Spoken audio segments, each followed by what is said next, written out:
Good afternoon viewers, চলে এসেছি আমার শখের ছাদ বাগানে।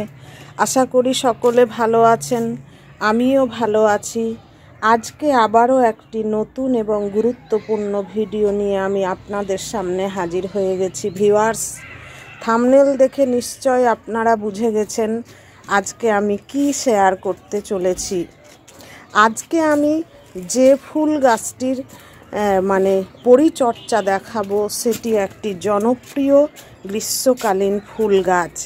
আমরা যারা ছাদ বাগান করি বা ব্যালকনি বাগান করি, আমাদের ছাদে বা ব্যালকনিতে এই ফুল গাছ থাকবে না আমরা এটা ভাবতেই পারি না। এটি হচ্ছে সুগন্ধি যুক্ত একটি ফুল।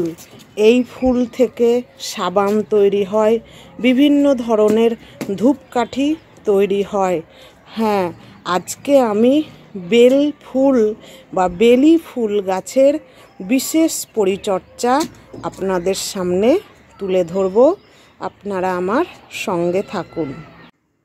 এই দেখুন ভিউয়ার্স, এই হচ্ছে আমার বেলি ফুলের গাছ বা বেল ফুল যেটাই বলেন।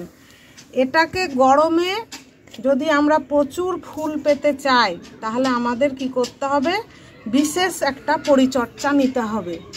তো বেলি ফুল গাছ বিশেষত গরমের গাছ। শীতকালে হালকা ফুলকা ফুল থাকে, কিন্তু গরমকালে সারা গরম গ্রীষ্মকাল জুড়ে এই গাছ ফুল দেয়। তো এই শীতকালে এই গাছের পাতা সব ঝরে যায়। দেখুন গাছটির পাতা সব ঝরে গেছে। আবার যেই গরম পড়ে, মার্চ মাস পড়েছে, আবার নতুন নতুন পাতা গজাতে শুরু করেছে। তো আমাদের প্রথমে যে কাজটি করতে হবে, দেখুন এই গাছের যে সকল শুকনো ডাল, যে শুকনো ডাল রয়েছে, সেই শুকনো ডালগুলোকে আমাদের প্রথমে কেটে বাদ দিয়ে দিতে হবে। এই যেগুলোতে নতুন পাতা বেরোয়নি, সেই সব ডালগুলো কিন্তু শুকিয়ে গেছে। এই দেখুন, এই সব শুকনো ডালগুলোকে প্রথমে কেটে বাদ দিয়ে দিব। এই দেখুন ভিউয়ার্স, যত অবাঞ্ছিত ডাল ছিল সব আমি কেটে দিয়েছি। এবার এই গাছে আমাকে কি করতে হবে, বিশেষ খাবার প্রয়োগ করতে হবে। তো খাবার দেওয়ার আগে এই গাছের খানিকটা মাটি আমি তুলে নিব, কারণ এই মাটিগুলো অনেক পুরনো মাটি। হ্যাঁ, 2 বছর আগে এই টবে আমি গাছটি রিপোর্ট করেছিলাম। 2 বছর ধরে আর রিপোর্ট করিনি, এবারও আর রিপোর্ট করব না। কিছুটা মাটি আমি এই টবের গোড়া থেকে আমি তুলে নিব। তারপরে গাছের গোড়ায় জৈব মিশ্র খাবার দিব, তারপরে আবার আমি মাটি দিব। এই দেখুন আমি কতগুলো মাটি আমি এই টব থেকে তুলে নিয়েছি। এবার এখানে আমি জৈব মিশ্র সার দিব, যে সারটা দিলে এই গোটা গ্রীষ্মকাল জুড়ে আমার এই বেলি ফুল গাছ একদম ফুলে ভর্তি হয়ে থাকবে। তো প্রথমে আমি যেটা দিব সেটা হচ্ছে এটা ডিমের খোসা গুঁড়ো। এতে প্রচুর পরিমাণে ক্যালসিয়াম রয়েছে। হ্যাঁ, তো এটা যেহেতু 10 ইঞ্চি টব, তাই আমি এই 1 মুঠো ডিমের খোসা দিয়ে দিলাম। এটা জৈব, একটু বেশি দিলেও অসুবিধা নেই। তারপরে আমি যেটা নিয়েছি, এই দেখুন, এই হচ্ছে 1 চামচ সর্ষে খোল গুঁড়ো, 1/2 চামচ শিংকুচি, 1/2 চামচ এপসম সল্ট, আর হচ্ছে 1 চামচ নিমখোল, 1/2 চামচ পটাশ।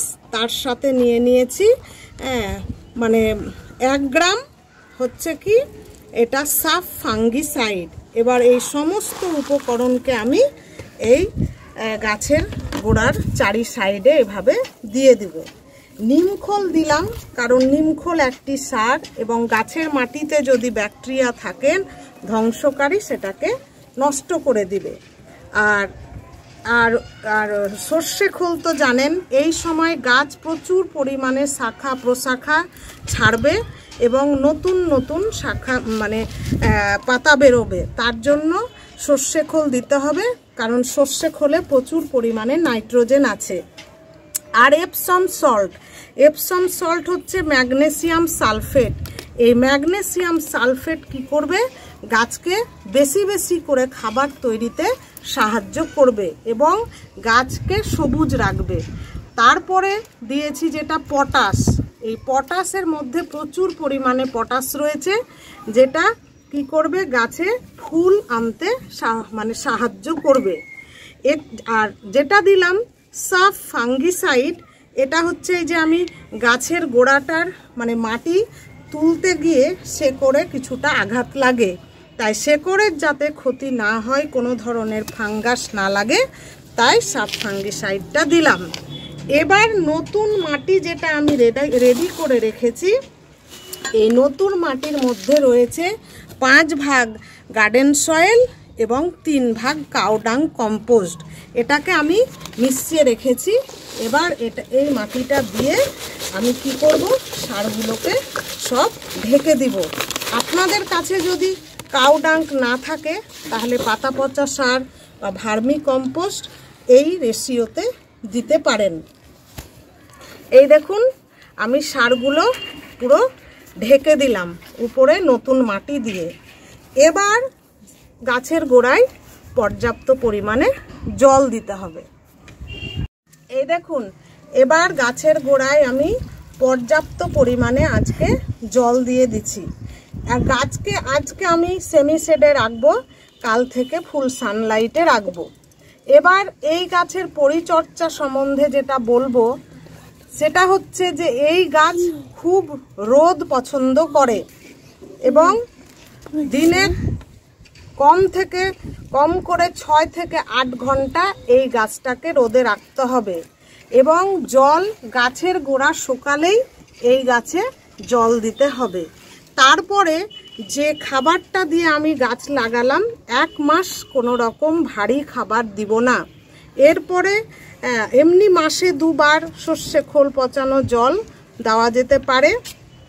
1 মাস পর আমি যে মিশ্র জৈব সার তৈরি করে রাখি, সেই সারটা গাছে মানে 10 ইঞ্চি টবে 2 মুঠো করে দিলেই হবে।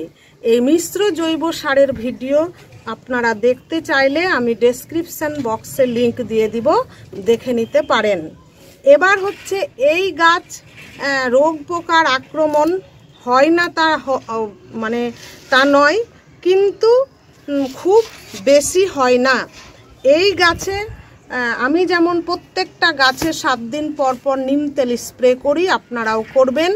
এছাড়া যদি দেখেন যে বেশি রোগ পোকার আক্রমণ দেখা দিয়েছে, তাহলে একতারা, কাকা, প্রফেক্ট সুপার এই ধরনের ফাঙ্গিসাইডগুলো আপনারা মাসে 2 বার 15 দিন ছাড়া ছাড়া স্প্রে করবেন। এবং আপনার এই গাছে যদি আপনারা বেশি ফুল পেতে চান, তাহলে একটা কাজ অবশ্যই করতে হবে।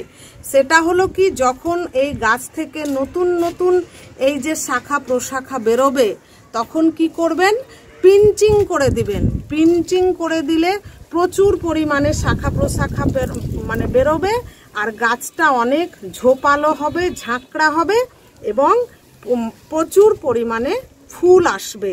তাহলে এই ছিল আজকে গরমে বেলি গাছের সম্পূর্ণ পরিচর্যা। আশা করি ভিডিওটা আপনাদের ভালো লেগেছে। যদি ভালো লেগে থাকে তাহলে আমার চ্যানেলটিকে সাবস্ক্রাইব করবেন এবং পাশে থাকা বেল আইকনটি প্রেস করে দিবেন, যাতে করে নতুন নতুন ভিডিওর নোটিফিকেশান খুব সহজেই পেয়ে যাবেন। ধন্যবাদ।